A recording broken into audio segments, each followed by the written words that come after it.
This is your host, Dr. James Reaney, and I'd like to welcome you back for Part 9 of the Self-Health Prescription, Letting Destiny Deliver.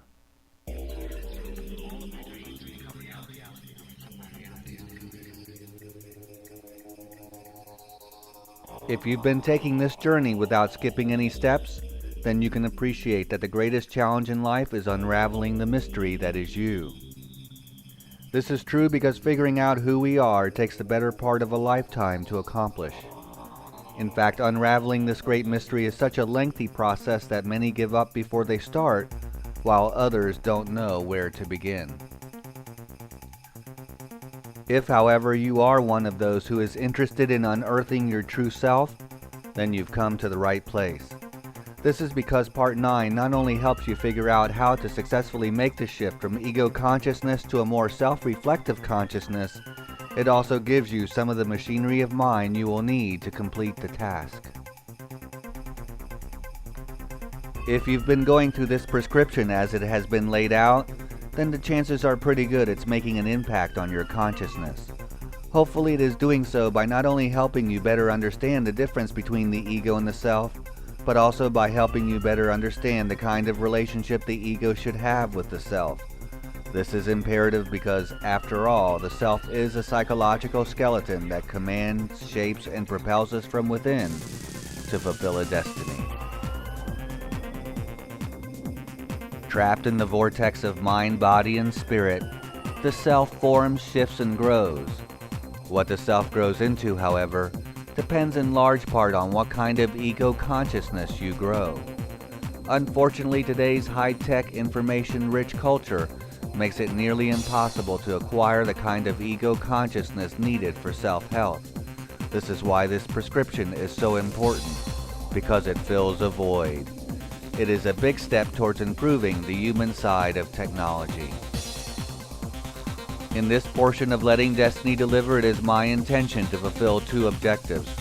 One is to convey in the best possible way what the essence of self-development is, and the other is to give you the 7 R's, a special recipe to grow consciousness by.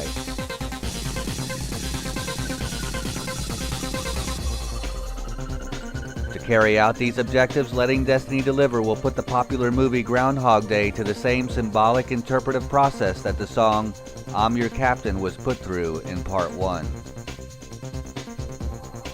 To the untrained eye, this movie may appear to be just a comedy, but to this self-healthologist, it's more. It's about a developmental shift we must all make. In particular, it's about what it takes to break through the barrier of ego consciousness to achieve a more self-reflective consciousness. With this in mind, let's take a look at this story from the self-health perspective. This story begins by introducing the main character, who is an egotistical and arrogant weatherman working at a news station. As has been the case in the past, he is once again assigned the job of covering Groundhog Day, an assignment he hates with a passion. Accompanying him on this particular trip are a cameraman and a female reporter, both of whom find him deplorable. This expedition, however, takes an unexpected twist as he gets stuck in a kind of twilight zone where he has to relive Groundhog Day over and over again. In an effort to escape this twilight zone, he asks two strangers in a bar, "What would you do if you were stuck in one place and every day was the same and nothing you did mattered?" A question the two men could relate to, but could not answer. Since they couldn't answer that question, he then asked them, "What would you do if there were no tomorrow?" The men answered that question with, "If there were no tomorrow, then there would be no consequences, and therefore you could do whatever you wanted." His ego, seeing this as a possible solution, immediately begins taking advantage by no longer respecting authority or rules. Although he initially finds this newfound freedom entertaining, it is short-lived as he eventually discovers he is still trapped. In fact, not only does he discover that he is still trapped, he also recognizes that there were consequences. They just weren't the ones he expected. The consequences, rather than being external, were internal. That is, he found himself more lost and alone than ever. Of course, such an outcome was inevitable. Because exploitation, which is usually grounded in egotistical, self-centered motives, does nothing to promote inner development. Thinking that there were no consequences because he awoke the next day unscathed only perpetuated an illusion that failed to empower him to transcend his circumstances. These inner consequences didn't become apparent, however, until he failed to seduce the one woman he really loved.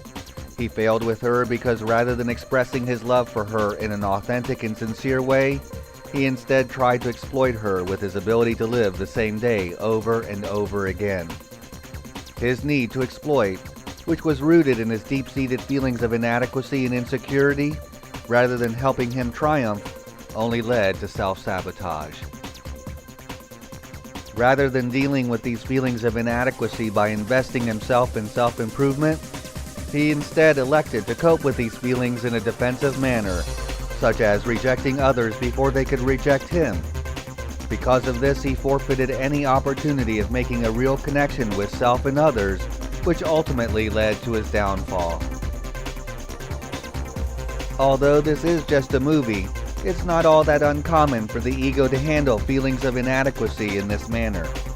In fact, it's all too easy for the ego to overcompensate for deep-seated feelings of inadequacy by manipulating, exploiting, or rejecting others.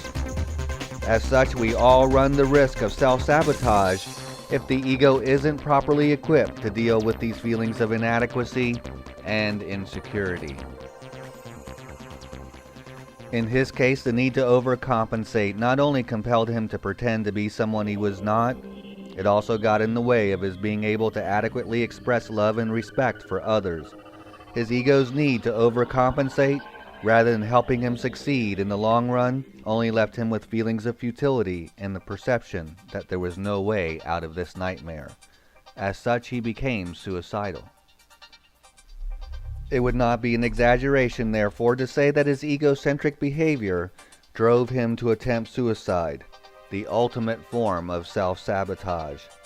By seeking to satisfy the lower needs of his ego at the expense of the higher needs of love, respect, responsibility to self and others, and spirituality, he not only blocked his self-development, he also perpetuated a nothingness that no amount of manipulation or exploitation could fill. The inability to successfully commit suicide, as well as being stuck in the same dreaded day, were really a blessing in disguise, as he was compelled to search for a new way of life. All his unsuccessful efforts to escape his circumstances turned out to be a stroke of good fortune, as he was eventually forced to seek salvation, which could only be found in developing the higher needs of the inner core. This strange jaunt into the Twilight Zone fashioned for him the opportunity and necessity of making the shift from manipulating others for selfish gain to needing to be giving towards others in order to find purpose and meaning. This jaunt helped him recognize the emptiness created by his egocentric attitude. Being trapped is what ultimately forced him down the path to self-development. Because he had no choice but to change his ways, he had to make the shift from ego consciousness to self-development. Although it appears as if the change came about as a result of trial and error, it didn't. The trial and error process was a part of it, but in the end it was his unconscious mind's instinctive need for self-help that made the difference. By allowing himself to be guided by this instinctive need for self-development rather than by ego consciousness, he was able to eventually find his way. Unfortunately, in real life, we don't have the luxury of doing things over and over again without consequences like in the movie. This is why we need something that will help us reduce some of the guesswork and costly mistakes. This is where the 7 R's come in handy. The 7 R's are 7 specific states of awareness better known as reflection, recognition, remembering, repetition, responsibility, respect, and restoration. When used appropriately, these special states of awareness give you the machinery of mind you need to effectively fill the gaps between the present and the future, between self and others, and between self-sabotage and self-help. Now that you know the 7 R's, let's look at how they played a major role in his transformation. More specifically, how he used these special states of awareness to guide his consciousness from the stranglehold of self-sabotage to the sanity of self-health. His first step into the consciousness of the 7 R's came when he reached out for a second time to the woman he secretly loved. This time, when he tries to explain to her what is happening, he is responsible and respectful, rather than angry and abrasive like he was the first time. Using these 2 R's immediately empowered him to gain her trust and her willingness to help.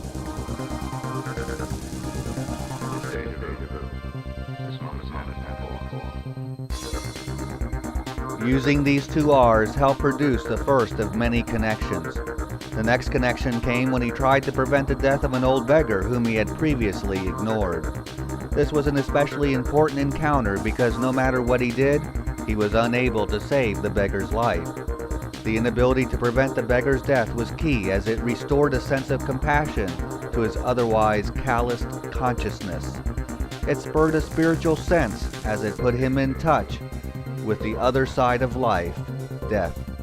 Being touched by death in this way helped him see that by caring for others, his life could have greater meaning and purpose. Although the outcome was unfortunate for the beggar, the main character benefited immensely from the encounter. What allowed him to benefit from it was the way he processed it. Rather than frantically trying to escape the pain, which was his usual coping style, he instead reflected on the meaning of life. This was evidenced by the philosophically poetic speech he delivered the next day. Simply put, the experience empowered him to redefine who he was and what his new purpose in life would be. At this point, he is not only using respect and responsibility to guide his consciousness, he is also using reflection. This newly evoked spirituality profoundly impacted his consciousness, as it served to solidify his shift from the superficial to the significant. With this new sense of purpose and meaning, he devotes his days to going around town helping others.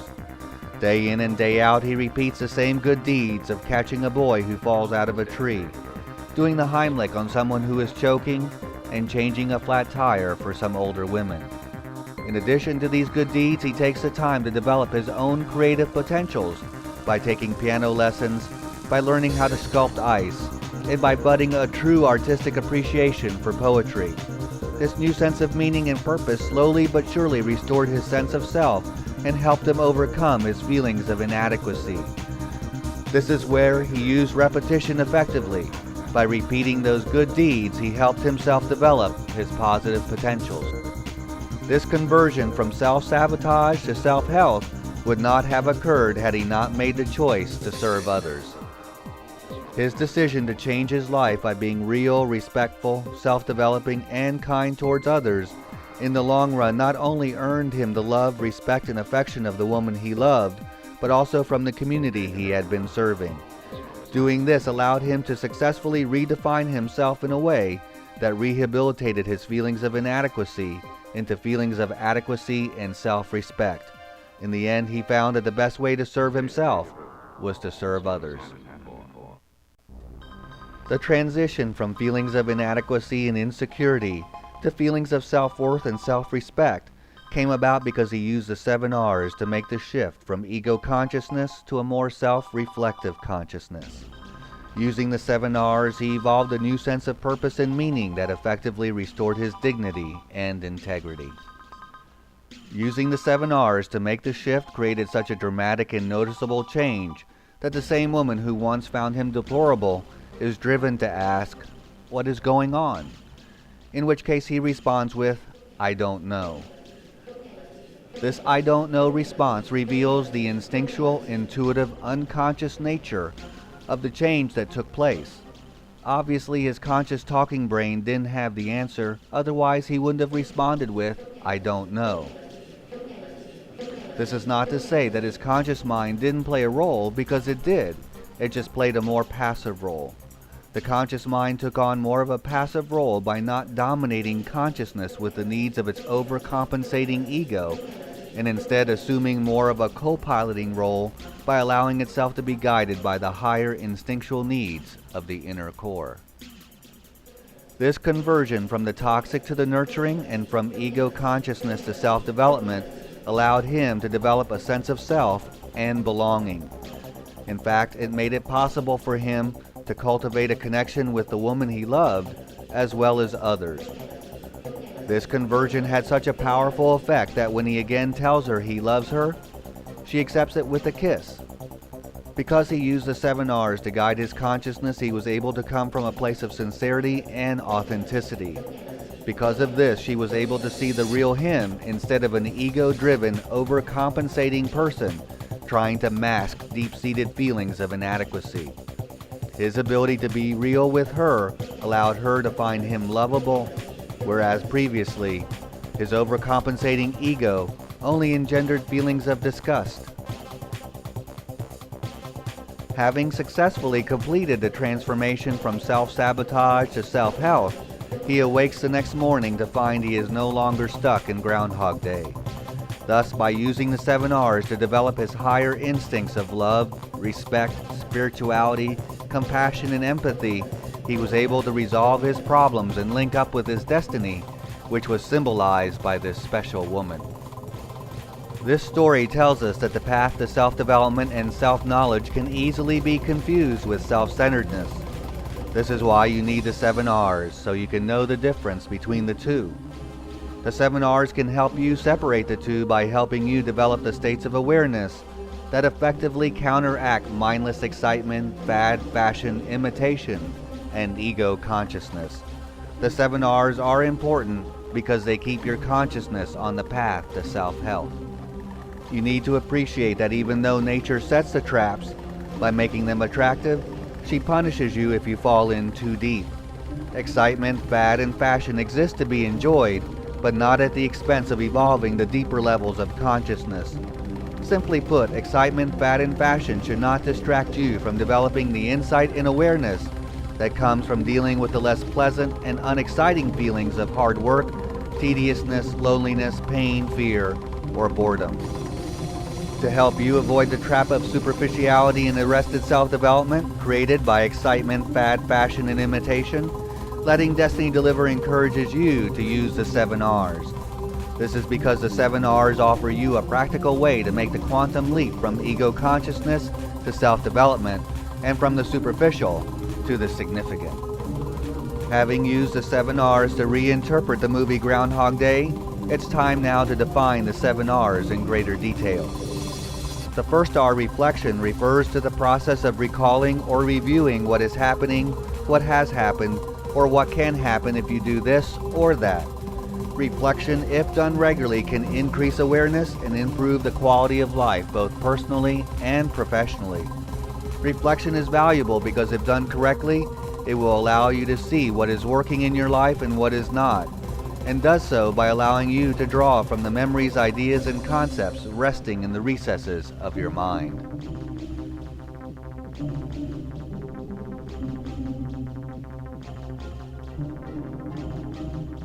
To engage in reflective thought, you let your mind go from one thought to another, from one association to another. Engaging in reflection authorizes you to travel through your mind in a way that culminates in new mental connections. Engaging in reflection is not merely indulging in random and haphazard thinking. It's more than that. It's one of the most powerful uses of intelligence the mind has for producing new awareness and insight. To successfully benefit from reflection, your conscious ego cannot be so defensive that it lacks the courage and wherewithal to deal with the thoughts and feelings that reflecting reveals. Keep in mind that the goal of reflection is not to judge yourself harshly, but instead to fill the gaps in awareness with the insights that will allow you to make connections and reduce disconnects. To benefit from reflection, you need to know that reflection takes place not only on a conscious level, but also on an unconscious level. Conscious reflection takes place whenever you direct the flow of thought in your mind. Unconscious reflection occurs when you allow it to happen automatically and effortlessly, like in a daydream. Reflection is a form of fantasy that empowers you to revisit experiences, memories, ideas, and concepts. Reflection puts you in the position to discover previously unrecognized awareness. This awakened awareness is useful and can help you break free of limited thinking. So don't wait for a crisis to do the kind of soul-searching you need to do to take advantage of your human self-reflective consciousness. I say this because although reflection is something the mind does naturally, it can be short-circuited. So take the time to be introspective and focus inward. Be careful not to shut this natural process down by always seeking stimulation, by being busy, by being unable to be alone, or by being fixated by excessive fear and doubt. Through reflection we visit what is within. So use reflection to connect with those inner images and use them to generate greater insight and perspective. Allow reflection to lead to the second R, recognition. Recognition literally means to rethink. Reflection and recognition work together, and much like seeing a movie for the second time, allows you to notice things you missed the first time around.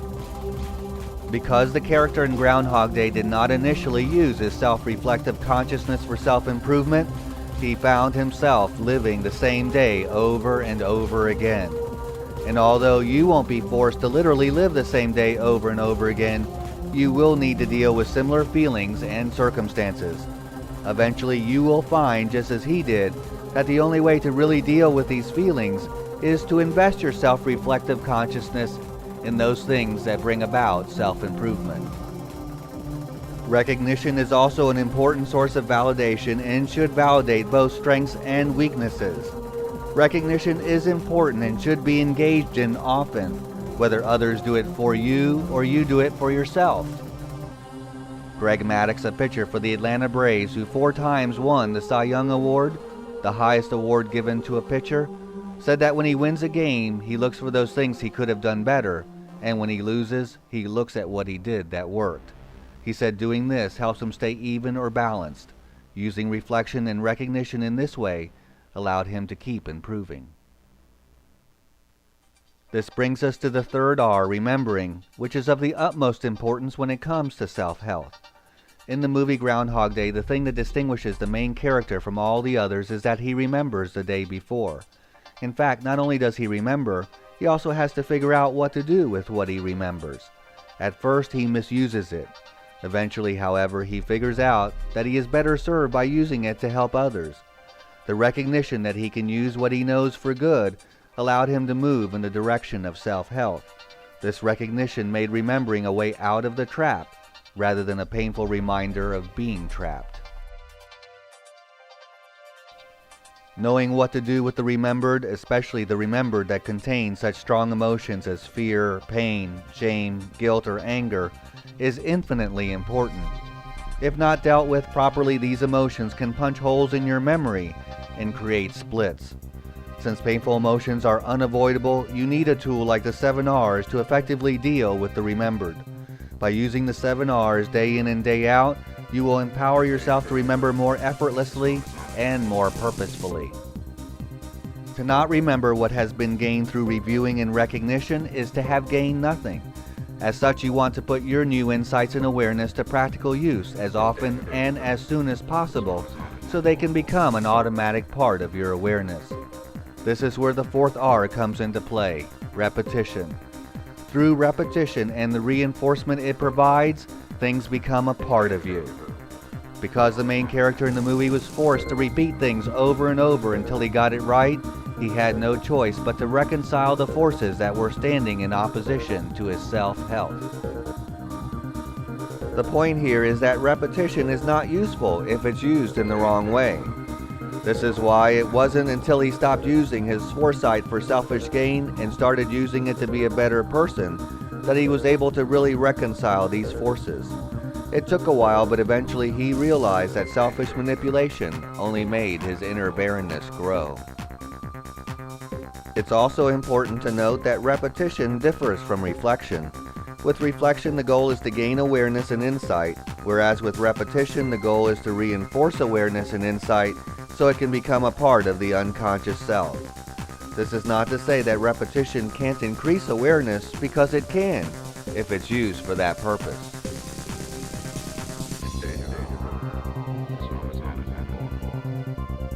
We come now to the 5th R, responsibility. Responsibility is of the essence because with greater awareness, understanding, and insight comes power, and with greater power comes greater responsibility. This means you need to hold yourself accountable for how you use what has been gained through reflection and recognition. The main character in Groundhog Day learned the hard way that using his knowledge to exploit others only led to self-sabotage, whereas using it to nurture self-development and helping others led to destiny.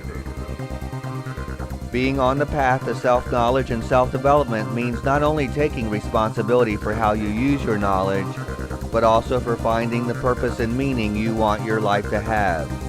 Sometimes this means overcoming bad habits that block self-development. At first, the main character fails because he doesn't take responsibility for his flawed mindsets. By not taking responsibility for himself and his flawed thinking, he fostered feelings of inadequacy and maintained a level of immaturity. However, when he finally took responsibility, he found that respect and responsibility, far from being the burden he thought they were actually the catalyst for new purpose and meaning in his life. Devoting himself to this new purpose, he discovered love and respect coming from those he touched with his kindness. This spirit of giving and responsibility allowed him to grab hold of his potential in a way that transformed the sterile void into a fertile void. Respect is vital because it leads to the sixth R. Respect, like the other R's, is a special state of awareness. Reflecting, recognizing, remembering, repetition, and responsibility are all specialized states of awareness that let you see the world from a different and exclusive perspective.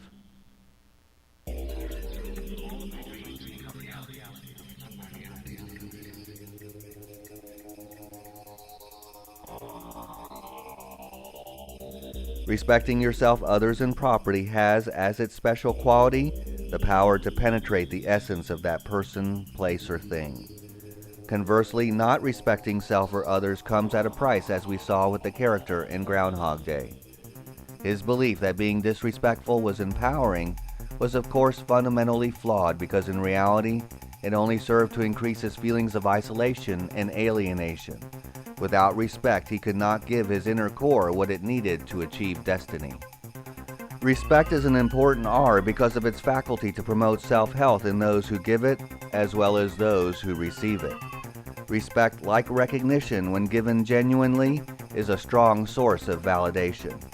Respect and recognition are validation processes that counteract the forces that would otherwise block and distort self-development. Respect and responsibility make restoration, the seventh R, possible. Restoration is valuable because it is the process whereby the opposing forces of mind, body, and spirit are brought back into a state of balance.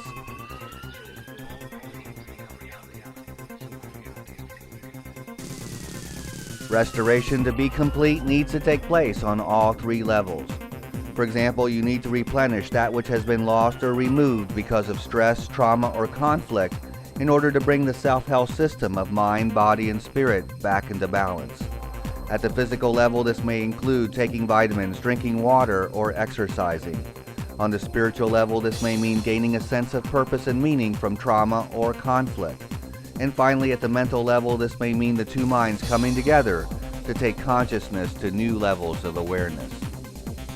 To keep the restoration process working, you need to use reflection so the two minds can keep each other updated as to what is happening at each level of consciousness. At the physical level, the two nervous systems need to be allowed to cycle back and forth. And last but not least, at the spiritual level, you need to use adversity and opportunity, pain and pleasure, to promote self-development. Obviously, restoration must be engaged in on a regular basis for the self-health system to function as it should.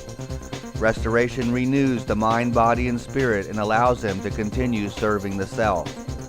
You can achieve restoration by practicing the other 6 R's and by following the 10 pathways. Restoration is both an active and passive process. Exercise, for example, is an active form of restoration, whereas relaxation is a passive form. Restoration as a mind, body, or spirit cannot take place without access to ideas and concepts that promote growth, or without relationships that give support, acceptance, love, and respect. Restoration drives us to have a sense of belonging, to seek encouragement, and to achieve a certain level of comfort and satisfaction. Restoration can be aided by engaging in productive fantasy and by knowing how to play. Effectively doing these things promote restoration. So if you want to promote self-development and a well-functioning self-health system, you need to follow the 10 pathways and actively use the 7 R's. Use the 7 R's to guide self-development, to cope more effectively, and to express the self more completely. Use reflection to gain self-knowledge.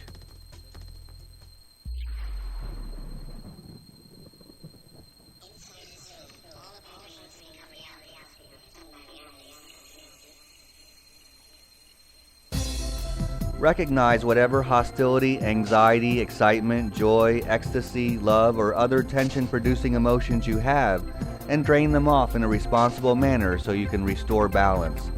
Finally, take responsibility for your consciousness by shifting away from egocentrism and moving more toward self-development. By committing to the 7 R's and using them regularly, you empower yourself to rise above adversity and to benefit from the higher satisfactions of spirituality, genuineness, love, respect, and self-development. So banish mundane day-to-day existence by tapping these specialized states of consciousness that give power to awareness.